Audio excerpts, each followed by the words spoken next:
coming up on this episode of The Prodigal Life. That's not heaven. I'm sorry. Like, if that's what you took away from your, maybe there are. I'm not going to say there aren't ice cream trees. I've never been to that neck of the woods. But what I will say is, if that is what stands out to you about your little visit to heaven, then that wasn't heaven. Mm-hmm. I think people are afraid or do things out of fear of repercussions and not out of love. So, for example, I love God. I go to Mass every Sunday. Newsflash, you can go to Mass every Sunday and still go to hell. That's not how this works. Are you away from your faith? Do you wonder why you're Catholic? Do you really want to know more? If God is so good and he made a beautiful and amazing world, then why does life feel so messy and difficult and painful sometimes? Do you feel stuck and want to take your faith to that next level? Join us on The Prodigal Life as me and Ellen and Nick have an honest and open discussion about all things important in our faith life. Welcome to The Prodigal Life. Hello and welcome back to The Prodigal Life. I'm Deacon Burke-Sivers, joined by Ellen and Nick. And before we get started on today's very important topic, we want to talk to you about our website, prodigallife.com, where you can get previous episodes of the show. And maybe you have a few little goodies there for you as well, waiting for you. Yeah, right?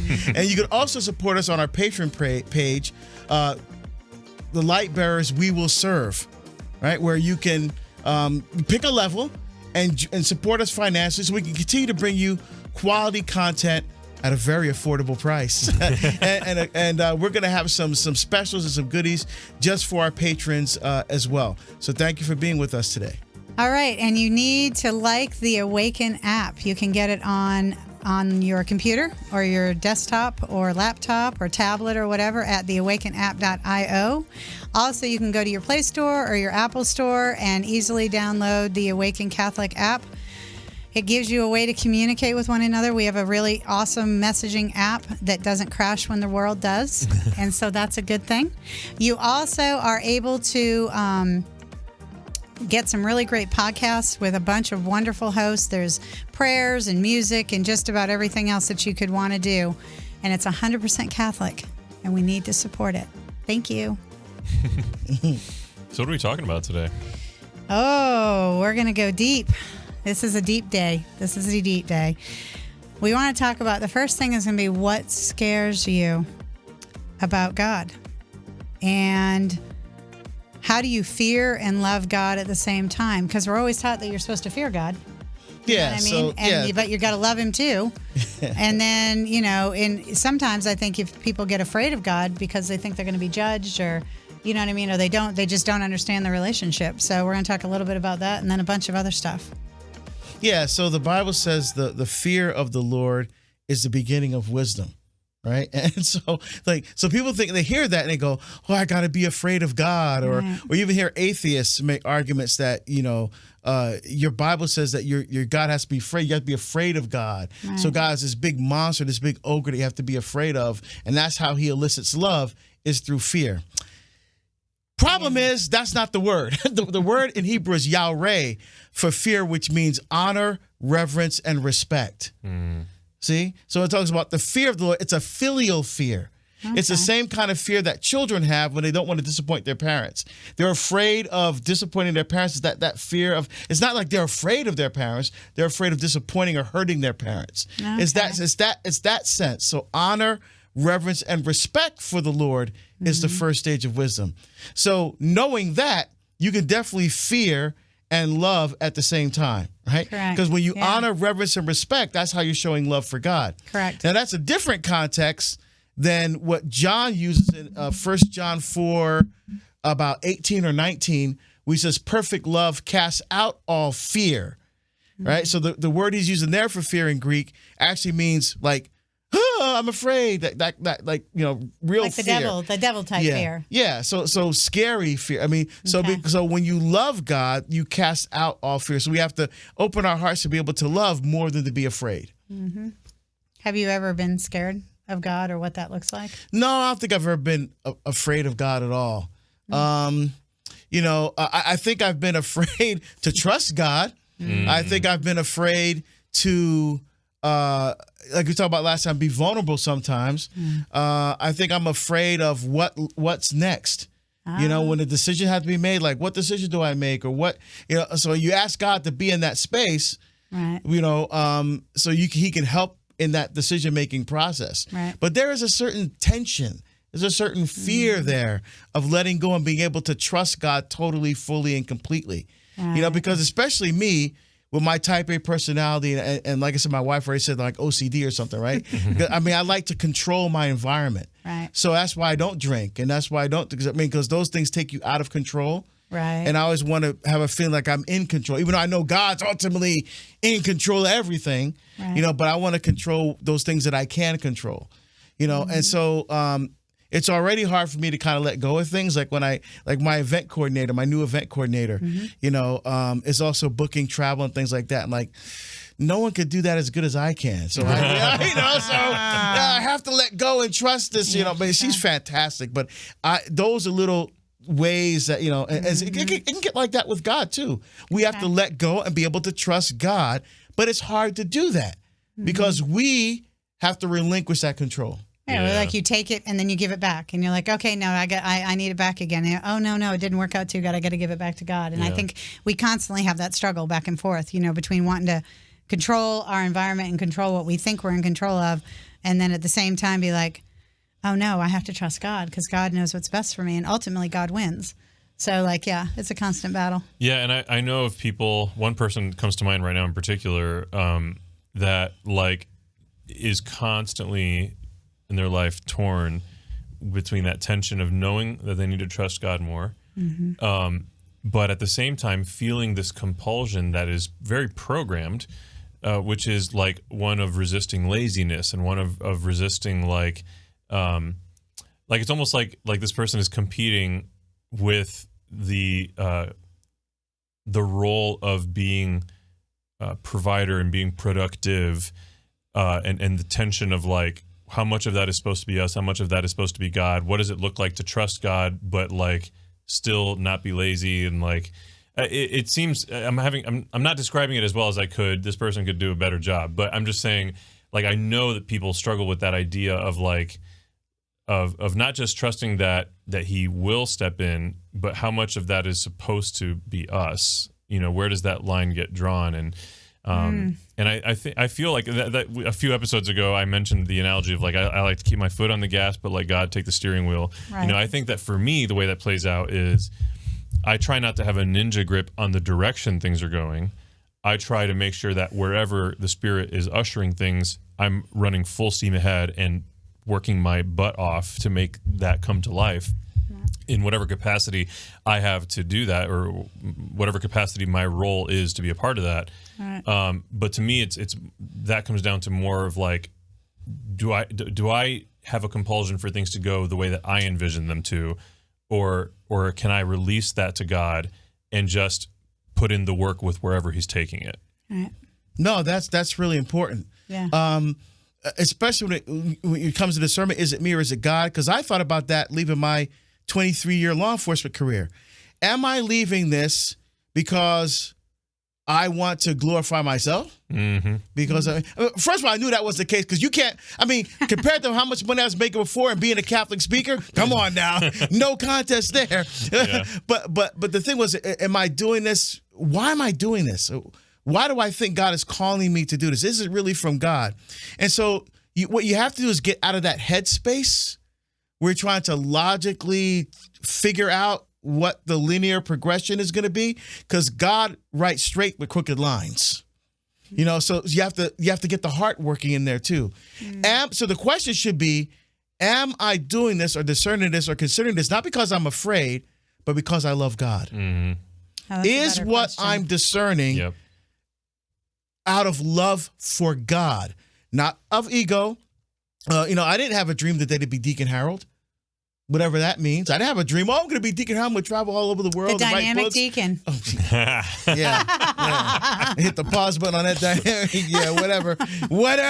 No, I had no aspirations for that, right? Right. So, but I had to discern, okay, is leaving my job something that I want to do? Is it what God's calling me to do? And if it is God, then why am I so? It took me a year. Well, tell them what you used to do, because a lot of people don't know what you used to do. Yeah, so I used to go to adoration a lot. And just sit there. I mean, the first time when God put it on my heart to consider leaving, I walked into the adoration and I just started writing a list. Okay, here's all the pros, here's the cons, here's the list, and okay, we're gonna sit here, we're gonna figure this out. And then nothing was happening for months. I went to my spiritual director and I said, I don't know. I'm following a very logical, thought out process. I'm writing. I showed him my list. He goes, yes, very good, Deacon. But here's what you need to do. Shut up and listen. That's so good. Right. He told me literally, shut up and listen. So I went back into adoration. I had no pen, no paper, nothing. I just sat there and said, okay, Lord, if there's something you want me to do, I'm a clean slate. Draw all over me. And I just sat there and just listened. Just listened. And in my heart, I kept coming back to, you need to leave. But my head kept saying, you got a mortgage. What did you used to do for work?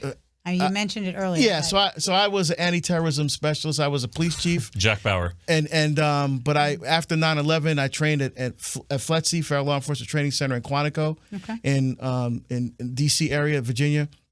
With Secret Service, Naval Intelligence, State Department, the FBI, those kind of guys.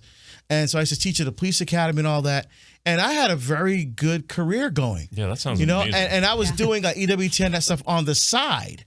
I never thought of even leaving. God was on the side.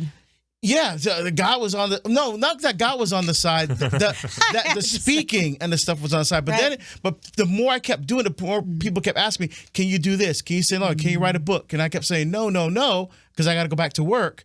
It got to a point where I didn't want to say no anymore. When God put on, I said, he said, "You don't want to say no anymore, do you?" And I said, what is this now?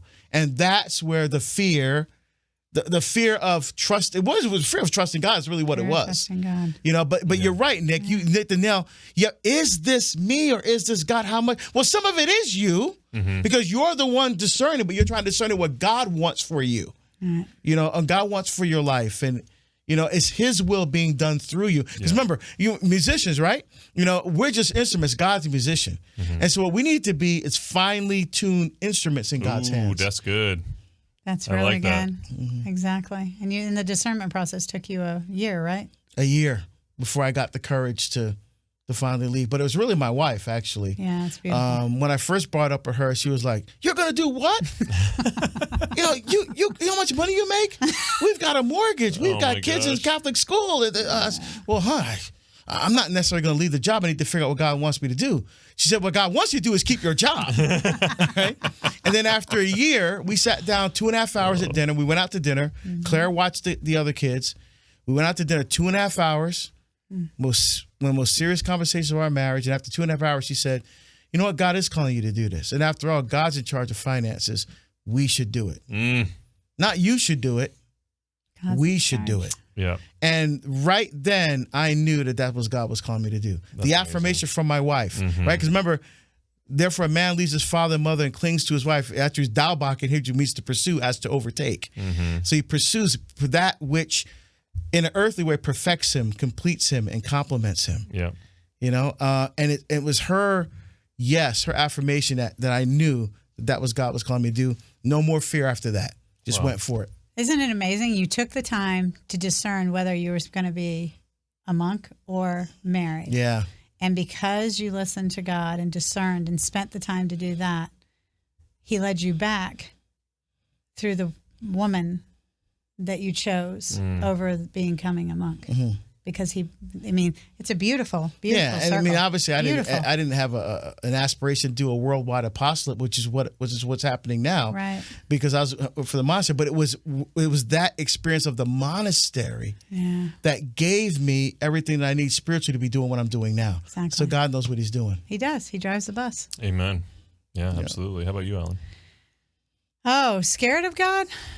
I don't know if scared is the right word. I think scared of trusting. You know what I mean? Which I guess directly, basically that's the same thing. Because if you don't trust God, what do they say? You either trust God or you don't. You either worry or you pray. You know what I mean? If you pray, why worry? And if you worry, why pray? Yes.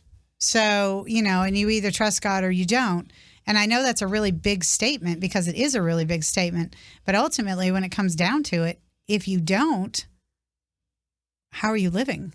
Like, what does your life look like? Are you always afraid? Well, you trust yourself. Right. I used to. You trust, but I didn't trust the technology. Myself. Right. But I didn't trust the myself. bank account. Because I would be worried. Yeah. I was always worried about, how am I going to do this? I mean, I've been self-employed my entire life, other than about 2 years when I was very young. I've always worked for myself and usually work 2, 3, 4 jobs at a time. That's just, I don't ever want to get to the pearly gates, if I ever get there, and have them say, we gave you all these talents and you didn't use them all. How come? I'm gonna use them all. I'm gonna exhaust them. I'm gonna whatever God gives me to do, I'm gonna try and do it for that reason. But it was hard. It was hard to trust. But I'm gonna tell you, after that incident that I shared with you on a previous episode about the suicide attempt, it changed my entire relationship with Christ, because I had a full comprehension that none of it was mine anyway, and that I wasn't driving the bus. I literally was just, strapped in a seat in the back. And ultimately, if God opens a door, I had to become willing to walk through it. And that was the fear. That's the fear. And like right now, I'm in the process of discerning, what this walk looks like. So it's funny that we're talking about it, you know what I mean? And you're sharing, it took you a year to make the decision. Because I'd made a decision a year ago that I was going to leave my secular life and just go all in for God. But then I had some medical issues that had to be resolved with a family member and caused excessive debt that I, have been paying off, and it's good. But I guess, that was basically, I interpreted as God saying, well, it's not time yet. Yeah. You know what I mean? I still need you to do this because you still need to provide for those that I gifted your life with. So, I still have a child in college. I have 2 that are out, you know what I mean? So I still have some legal, responsibilities. But does that mean that God wouldn't provide if I walked away? Well, I don't know that. I believe that he would. I don't know what it would look like. And I'm willing to go through that. But on the same thing, he keeps opening doors in other ways too. So I keep walking through those, you know what I mean? Walking through. So it's hard. And I didn't ever understand how I could be afraid of God and love God at the same time growing up. It was just recently that I finally understood that fear is supposed to be a respect. But, then you go back to, there's so much damage in the world, and so many people have unhealthy relationships with their parent. There's so much abuse, and there's so much, horrible, horrible things that happen. And people are afraid sometimes of their superiors or family members or parents, afraid for the wrong reasons. Not because they respect the person, but because they're terrified of them.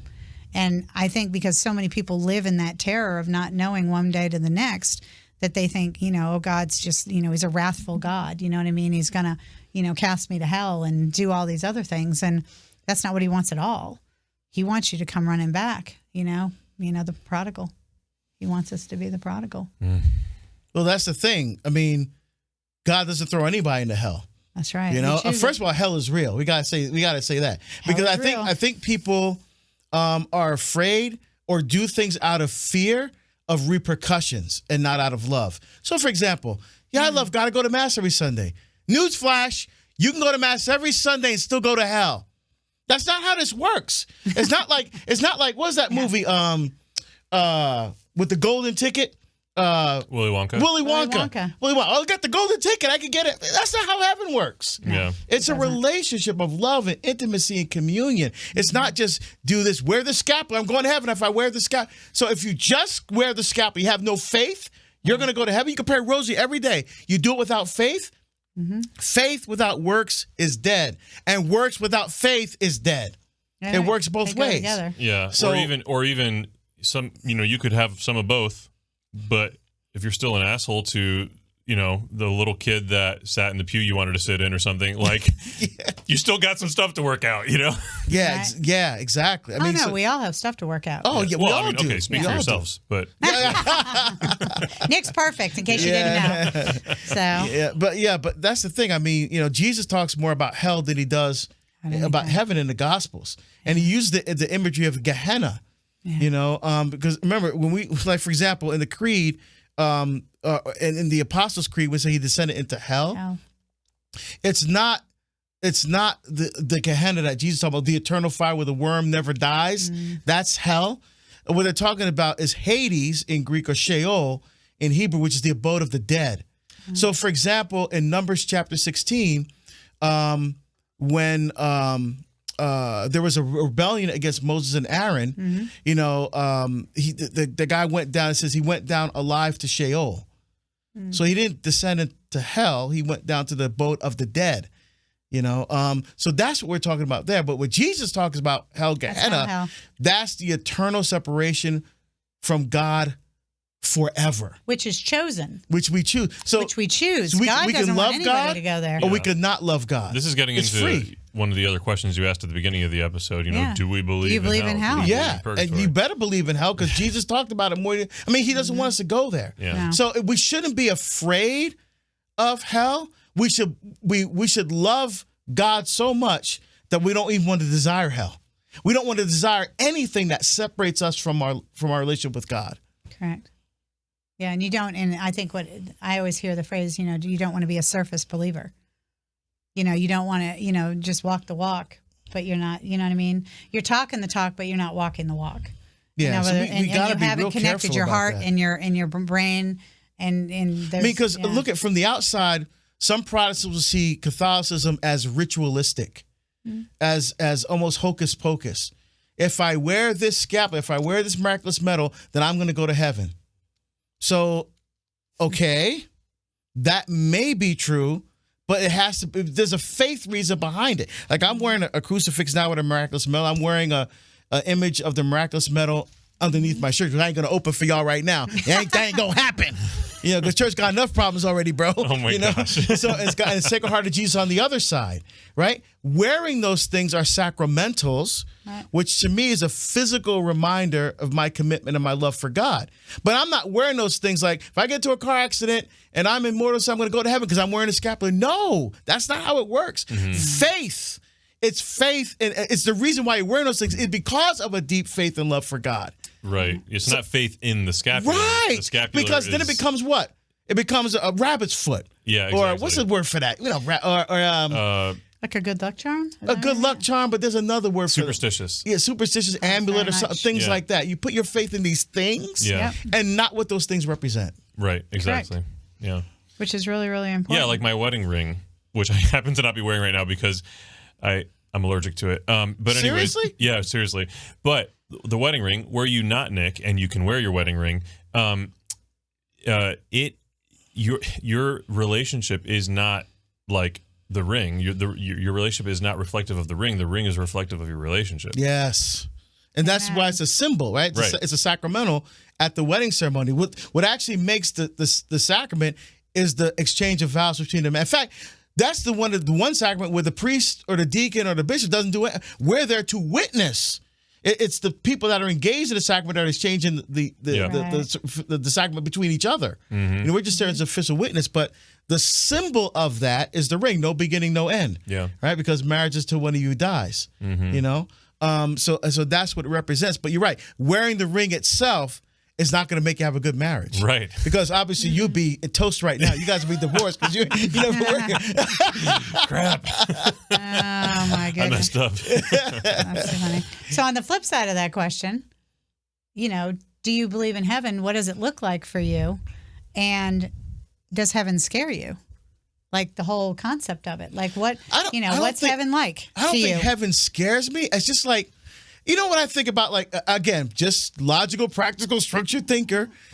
What will I be doing all day? You know what I'm saying? Because right now I get up, I do my prayers, I pray the office, you know, I have my routine that I go through, and I know what that's like. There's a beginning, there's an end. Now, obviously in heaven, there is a beginning and no end.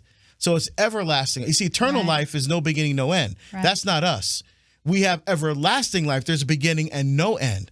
So I know what's happening here on earth, but what will I be doing? Praising God. Okay. What does that mean? Because I'm going to be a deacon in heaven. So obviously the diacon's going to be exercised very differently in heaven. But what will I be doing? Like throwing incense for the seraphim? I don't know. You know, and not knowing is like, not fear, but just like, Right. wow. I mean, you know what I mean? That's that I get unknown it. that makes you a little uncomfortable, Little you know. But Like, is I it mean, actually going to be cool? Like, yeah, Right. yeah, right. Because Yeah. if hell is hot, then you know. Right. Then well, it's gonna I didn't be- mean am I gonna wear a temperature swim- wise, but I meant like, is it like, am I going to enjoy it? Oh yeah, yeah. I mean, Right. yeah. Enjoy Like if I'm it, just like putting the incense thing, you know, it's like, oh, super cool, guys. like I know what vacation is like. But Right. are you gonna enjoy? I mean, it's just being in the presence of God forever. Yeah. And you know, eyes not seen, ears not heard, nor has man even imagined what that's like. I mean, remember St. Thomas Aquinas. Yeah. God was pleased with what he was doing, so he asked for just to see a glimpse of heaven. He just boom, got a flash. He stopped writing. It was all done. He stopped He never writing. wrote He said again. what he He saw never in wrote that again. flash He could never describe. was so profound. He just said, what I'm writing now is just street. Put the pen down. Never wrote it. Never wrote Never again. finished the Summa. Because what he saw was just so amazing. It's like, what did he see? You know what I'm saying? Mm-hmm. And so it's that kind I'm of sure a thing. it's got to be perfection, and it's probably that perfect love that you know. But what we is that talk about. though? Well, so But you know what I mean? It don't, you can't I don't put know your, that we're you gonna can't know that. see it. You can't put your arms around it. You can't. Right. It's like Bitcoin. We're talking about. What is it? What is it? You know. Heaven is like Bitcoin. Now there's a tagline. Holy Ethan, write that mackerel. down. That's going to be a TikTok for this show. Oh my goodness gracious! What do you think of heaven? Well, I don't speculate much on the practicals because of the frustration that we're talking about Right. here. You know, the extent of that is the vision of heaven in the book of Revelation. Like, to me, that's as far as I'm willing to go in the practicals. I think, you know, there are some movies, there's literature and movies that do a lot in an attempt to try to come up with some concept of what heaven could be like. There's a really beautiful movie with Robin Williams called What Dreams May Come. Yeah, I've What watched it Dreams many May times. Come. It's a beautiful movie. It's challenging. It's a very challenging movie, but they have such an interesting portrayal of what they, the writers, whatever, the director, what they considered heaven might be like. Heaven and hell. They portray both. And I won't ruin the plot, but I just will say that, like, even what they show, there's something, as you're watching it, as beautiful as their portrayal is, there's something missing in it. Like, and I don't just mean theologically. I mean, when you're watching it, there's like a loneliness to what you're seeing. Right. There's this thing that they just didn't quite get as much as they wanted it to be. It's almost like a perfection. desperation.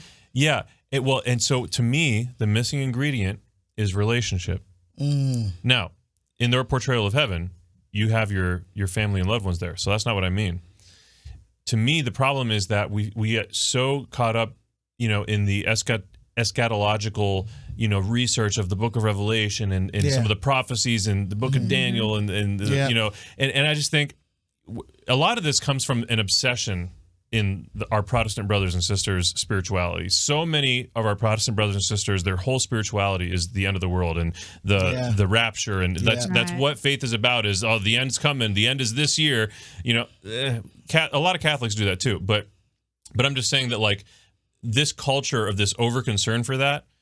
Why? Jesus said, no one knows, not even the angels know. Give up. It's not important. What is important is that your end of the world could be tomorrow. That's right. Like, Right. It could be That's now. right. and so to me, the missing component in the movie What Dreams May Come is relationship with the divine. And so to Yeah, me, it's not in there. it's totally absent. Totally not there.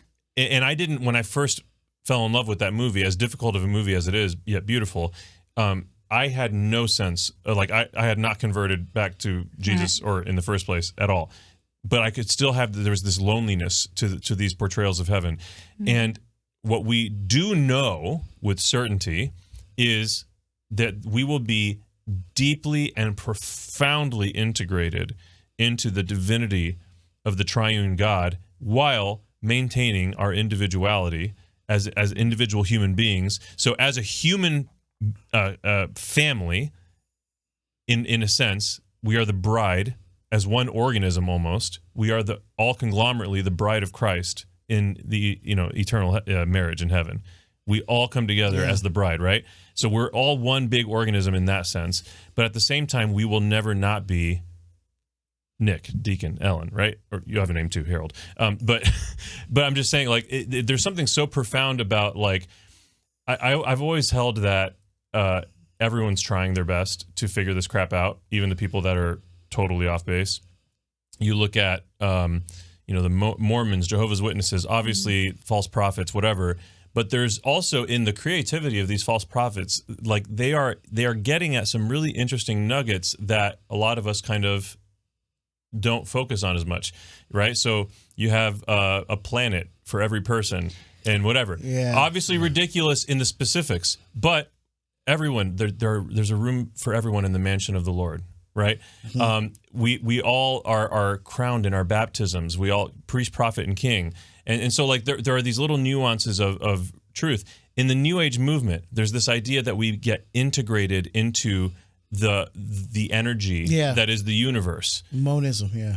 And that the universe is God, and the energy that is us gets integrated into the broader energy of the universe. And they're touching on an interesting and profound partial reality of the truth, that we get integrated into the divinity of God, but in their view of it, we lose our individuality. Yes. Right? And so everyone is trying and getting so close to some aspects of reality, but only in the Catholic Church do we have this incredible depth of reality in the relationship, that God created us to be in relationship with him, not just to like be some parasitic energy that consumes our energy at the end of our lives or whatever. Like, no. He wants to be in a, and it can be said, it's portrayed in Scripture, theology of the body, as a marriage. He wants to be married to us, right? Like, to me, that relationship, that's the part that I care about. How it looks day to day, how many times you have to stoke the incense, I don't know. But the idea that relationship is the point, to me, it makes hell make sense. It makes purgatory make sense. It makes heaven makes sense. I've heard some theologians theorize that heaven, hell, and purgatory is all exactly the same thing, but it's the difference of our readiness for it. So to be before God and to want to be your own God, that's going to be hell for you. That's going to be awful. To be before God and, maybe be somewhat deserving by his judgment to spend eternity in heaven, whatever, but you need to get some purged, purge some stuff, whatever. Like, to be before God in that imperfect state, right?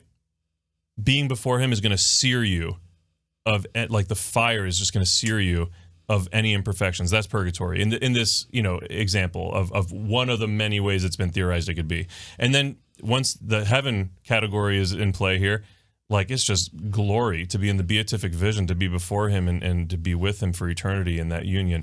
So it's just kind of an interesting image, because to me, that gets to what the point is. And the point is relationship. The point is that we experience that in communion now, right? When we go to the communion in Mass, a lot of people are like, oh, this is me and Jesus, the vertical.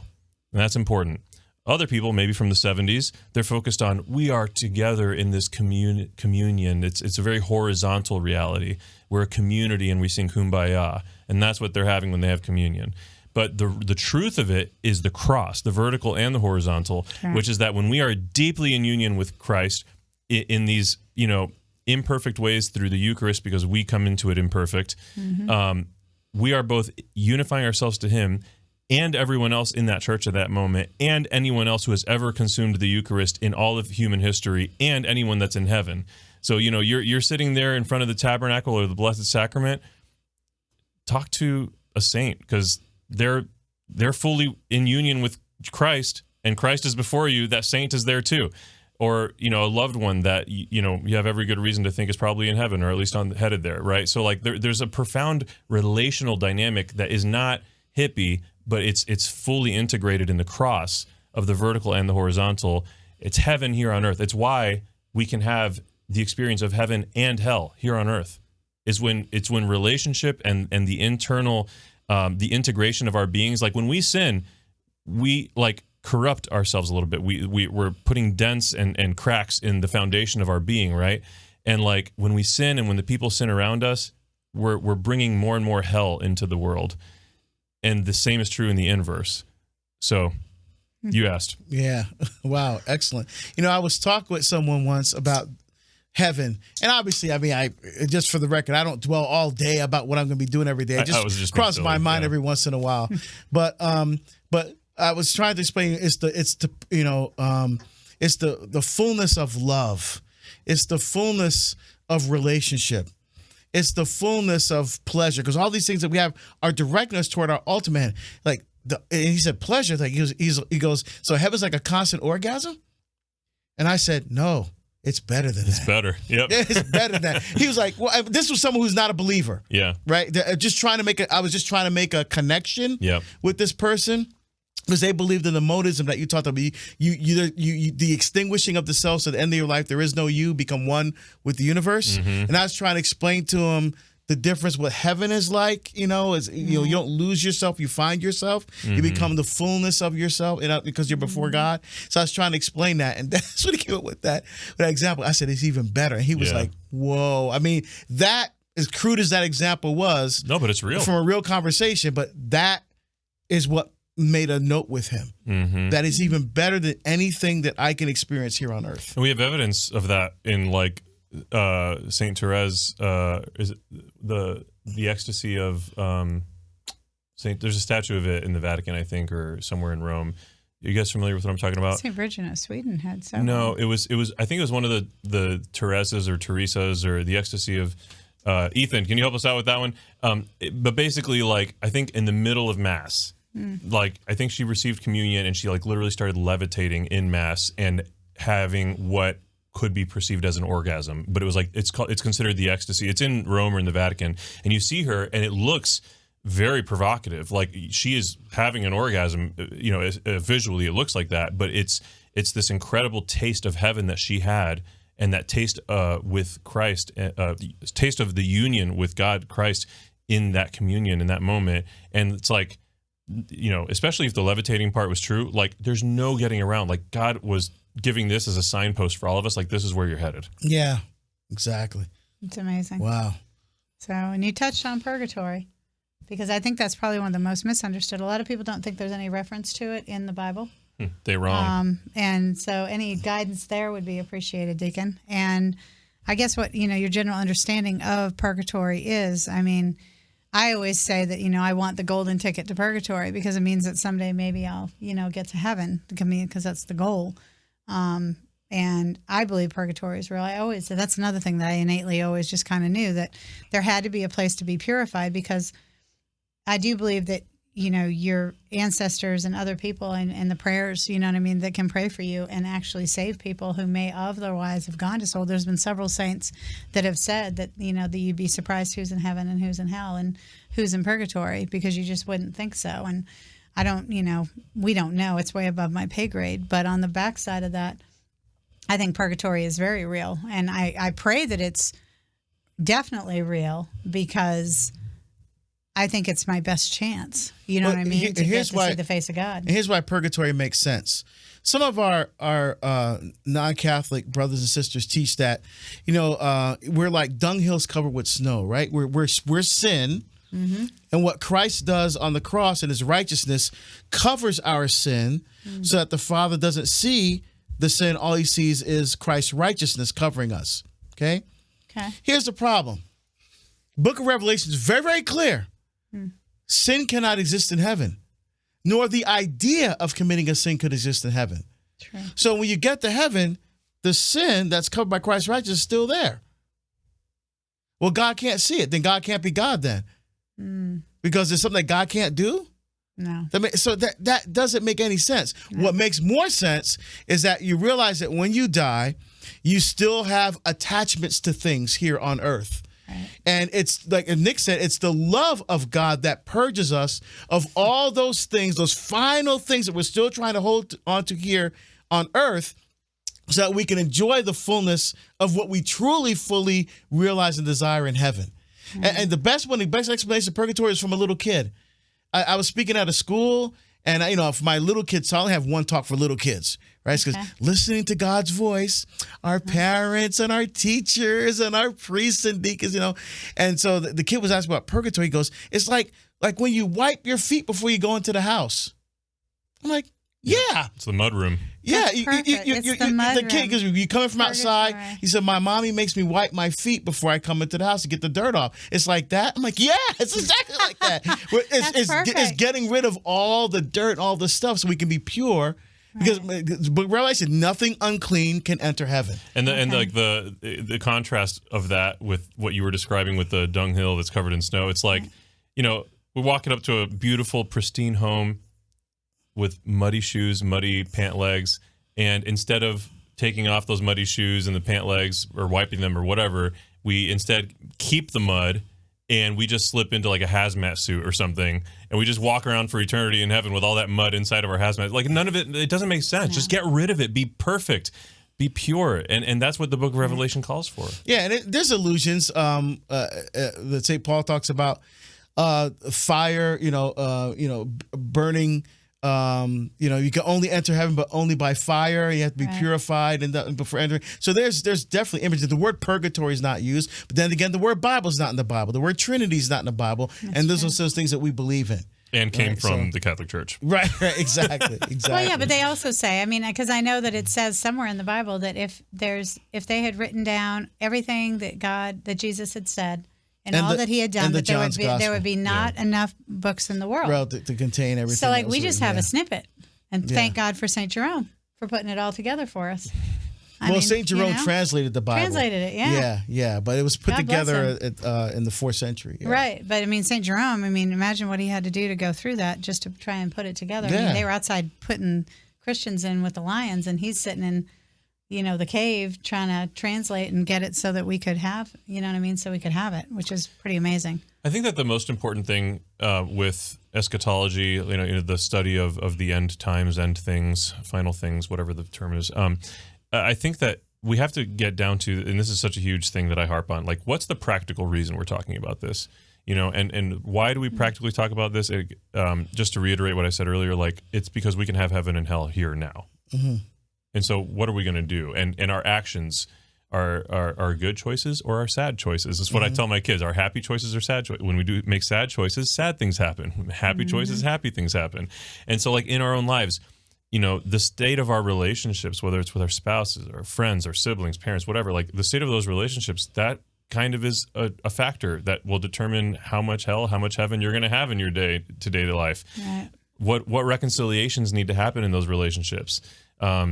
You have to forgive. And right. You have to forgive to be forgiven. But also be vulnerable. Jesus is pretty clear on and that. Apologize. Right. Yeah. And admit you have to take responsibility. That's why in the middle of the annulment that I'm in, you have to take responsibility for your part in the failure of whatever it is that you're trying to seek forgiveness for. Because the other person may not be able to forgive you.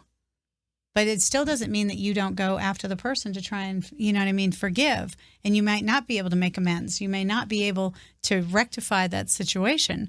But there is a way for you to do it within your own, and come to peace with it and come to terms with it, and also take responsibility for your role in that sin. Yeah. Love that. It's important. It's awesome. It's really, really important.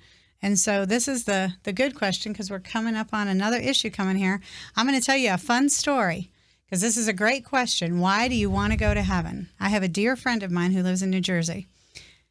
And she was all excited. I went to visit her one day, and she was coming back from church, and she'd met a lady, and they were talking about heaven. And she asked the lady why she wanted to go to heaven. And the lady kind of looked at her like she had 8 heads, And why, like there's any other question, like why would you want to go to heaven? Why wouldn't you want to go to heaven, right? And she looked at her and he says, well, do you go to church every Sunday and spend time with Jesus? And the lady was like, well, no. And she's like, well, why do you want to go to heaven? And the lady looked at her and he says, what do you think you're going to do when you get there? Play bocce ball? So you said you can't even spend an hour a week, which is all you're required to do.